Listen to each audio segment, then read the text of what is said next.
Hey guys, my name is Elijah, and in this tutorial I will show you how to archive a project in Asana. So this is very simple and straightforward, just follow my steps. First step is there to go to home page.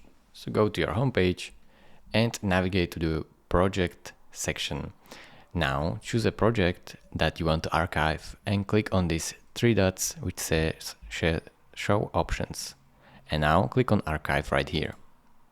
Now, tutorial project was marked as archived, as you can see.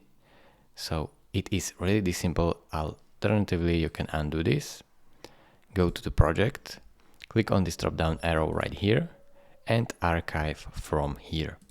So it is really this simple. Thank you for watching. If this video was helpful to you, consider subscribing and liking this video, and I will see you in the next tutorial. Bye bye.